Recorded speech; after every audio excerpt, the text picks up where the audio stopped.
Welcome back to In Focus Kentucky. On today's episode, we're focusing on adoption and foster care, the overhaul that happened in our state. And joining me now is Bo Necco, founder of Necco Foster Care, a nonprofit organization that has 10 regional offices throughout the states. And thanks so much for joining us here on In Focus Kentucky, Bo. Well, thank you for having me. There's nothing that makes me happier than talking about child welfare reform, so let's do it. Let's do it for sure. Now, give us some background on the organization that you are the CEO and founder of, and why you wanted to get this launched throughout our country. Well, Necco, we've been partnering with local, state, county governments for 20 years, and we provide primarily adoption and foster care services. And we have built over 25,000 families and facilitated over 5,000 adoptions. Now, I know a part of your tagline on the website that you'll have is that you like to build families. So explain to us what that means. Well, children come with their own unique circumstances. Most kids have been dealt a bad hand. Each hand is different, but the solution is always the same. They need what you and I need, somewhere to go at Christmas time and Thanksgiving dinner. They need a family. So what I mean is that some kids end up returning home in terms of family reunification, some kids get adopted, and other kids move on to independent living to be productive members of society. Now, what is it that prompted you to want to start Necco? Well, first and foremost, it's a family tradition. My parents have dedicated their lives to child welfare and social justice. My mother, at the age of 79, is still tutoring kids, migrant children, teaching English. But social justice was always at my kitchen table growing up, and specifically what got me interested in foster care and adoption was Bill Clinton, President Clinton's Welfare Reform Act, which for the Republicans in the viewing audience was really Reagan's plan, but he didn't have time to get to. And that plan had significant changes that encouraged states to privatize their child welfare systems. And talk about that privatization of foster care and what some of the benefits actually are. In a word, probably the most important thing for the Commonwealth is speed. Size works against you. It's hard for larger government agencies to move quickly and respond to things like the opioid crisis. A specific example would be the recruitment, retention, training of foster parents. So we do that extremely well. I think you have a little bit of a background in baseball. You understand we can adjust our swing faster and deal with more specialized populations of children. We can just adapt more quickly. Things like procurement take time for government, and when government is in a quality control function and they're managing a contract, they very quickly make a request and ask for something. And I just think it also allows them to focus on what they do best, and they do and have to do and no one else could or should do, which is the investigation and determining what services children need.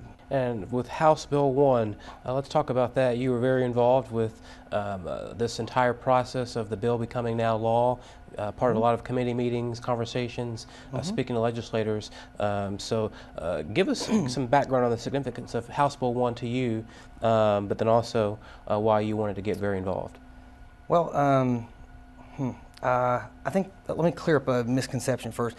A lot of people think that there's a lack of people that are interested in becoming foster parents or foster to adopt parents. Not the case, which is the significance of the bill. The real challenge is there are many unnecessary roadblocks on the way to becoming a foster or foster to adopt parent. What this bill did for us as a private provider is it's just chock full of a lot of common sense things that will help speed the process along without sacrificing the quality. This bill is a win-win. It's a win for children and it's a win for the taxpayer. It reduces the amount of trauma because it reduces the amount of time children are in care. It also is a win for the taxpayer because the less time you're in care, the less expense associated with that. It's an unusual situation because you have such bipartisan support, and The bill was just was very personal. I've worked with 4 administrations in Kentucky and many others, and I've never seen this type of laser-focused effort focused on child welfare and really putting the politics aside. It was a tremendous bill. It's really nice. I think it's the best of government.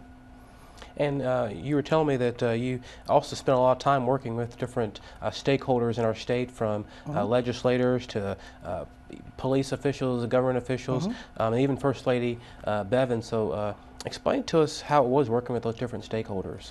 Well, I met with the governor about 2 weeks before the election, and we spent an hour and a half together, and I was really surprised. I've never talked to a governor that knew so much about child welfare, and I realized very quickly that this is personal to him. And he said what he was going to do, and he did it. And what he invited me to his Open Heart, Open Homes initiative, and subsequently I spent time with the First Lady. I can't say enough about her. She is the heart, the passion, the energy. She gave me so much energy to work on this issue. David Meade is exactly what was needed. It's an emotional issue. These children they're precious cargo, and you needed a steady hand.